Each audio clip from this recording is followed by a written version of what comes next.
Okay, as you're solving gas law problems, it's good to identify samples or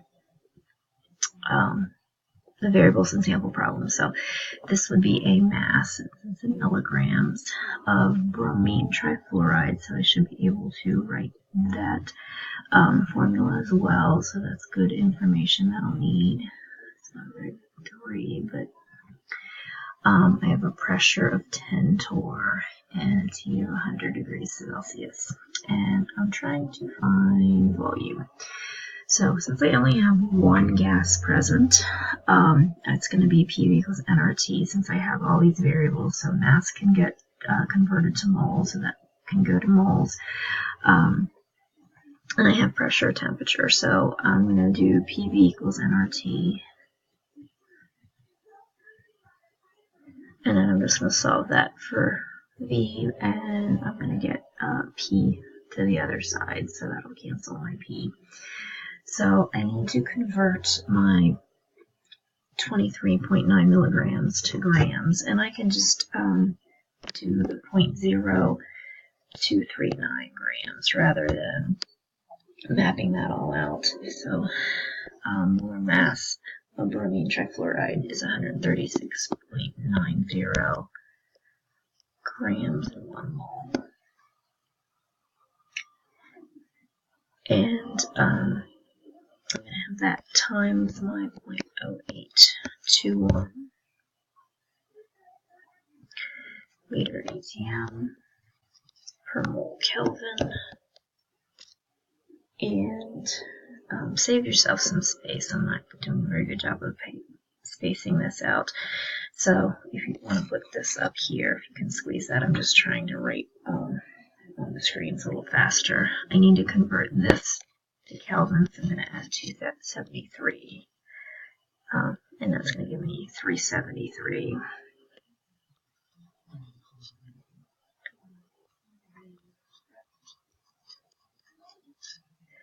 And then all of that is going to be divided by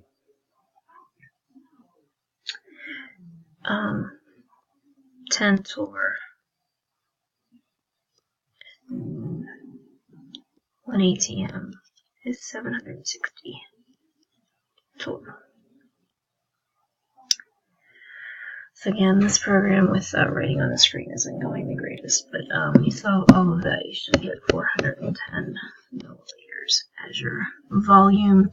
Again, sig figs are a little iffy there. 100 degrees isn't given very precisely, so if you would round that off to 400 milliliters as your final answer, that would be great as well.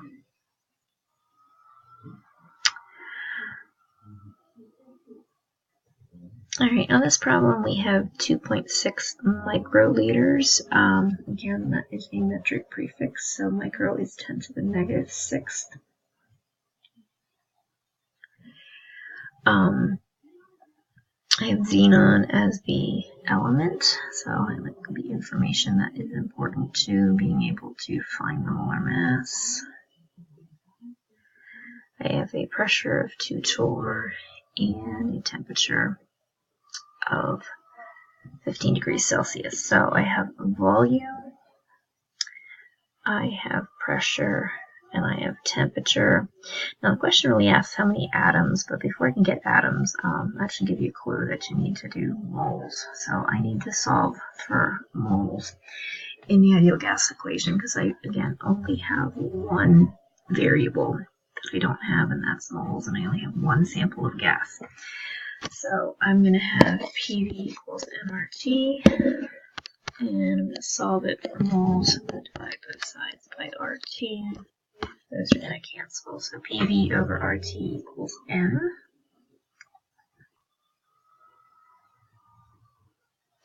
Okay, if you look on your AP list, you're going to see the gas constants. Sorry, I had to adjust the page in the screen view. So they give it in joules, which is really your KPA value, meter atmosphere and torr. So the next problem I'm going to use this torr one. I didn't really use that one in honors, but since it's on your sheet, I'm going to show you the next problem with that. So N is going to equal 2 torr. Sorry, the zeros are coming out very well. Times the volume, which is 2.6 microliters. So 1 microliter is 10 to the negative 6th liters. If I write it this way, I can just enter this as scientific notation, 2.6 10 to the negative 6th. And then I'm going to divide it by R of 62.36 liter torr per mole Kelvin. So then my torrs will cancel, and then I just need the 15 plus 273. I don't get my kelvins to cancel. Liters will cancel, microliters will cancel, and I'm going to be left with just moles. So 2.9 times 10 to the minus 10th moles, and then I just need to look up the molar mass of xenon. And oh, actually I don't need to know that, because if you think about it, look, I'm trying to get moles to atoms, so I just need Avogadro's number. So 1 mole. So you kind of have to look at what you're getting. So knowing the number or the element really is irrelevant in this problem. So I'm going to use the 6.022 times 10 to the 23rd atoms to get 1.7 times 10 to the 14th as your final answer. Okay, for this problem, I have a sample of helium. I have a pressure of 740 torr. I have a volume of 2.58 liters. I have a temperature of 24 degrees Celsius. And as soon as I see my second temperature, so I was heated from 24 to 75, that now gives me a T1 and a T2. So this is going to tell me that this is a combined gas law. So this is going to be a V1, this is going to be a P1. And then it tells me the volume of the container expanded to 2.81 liters, so I now have a V2. And P is what I don't know, so I'm going to have P1 V1 over T1 equals P2 V2 over T2. Okay, and this one, the units don't matter as much as long as they match, except for, of course, Kelvin. Kelvin temperature has to be in, or temperature has to be in Kelvin. So I'm just going to start plugging in numbers here. So it doesn't tell me what pressure. So this is in torr, so I'm just going to plan on using torr. So I'll have 740 torr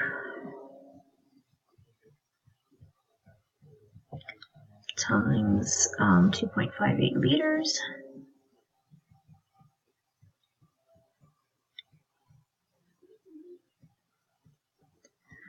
And all of that over 24 plus 273. That'll give me my Kelvin. And setting that equal to my P2 times my 2.81 liters. And 75 plus 273.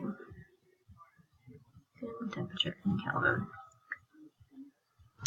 So to solve this one, easiest way to do that is to do your cross multiplication. Oops, sorry. So I'm just going to put these terms kind of on one line.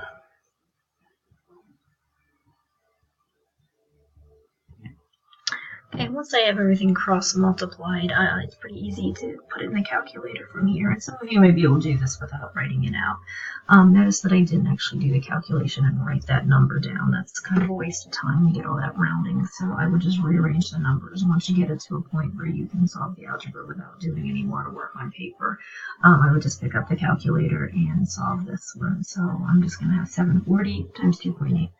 Excuse me, 2.58 times 348. I did some my temperatures, and then divided by the 2.81 and divided by the 297K, and that should give you a pressure of 796 torr.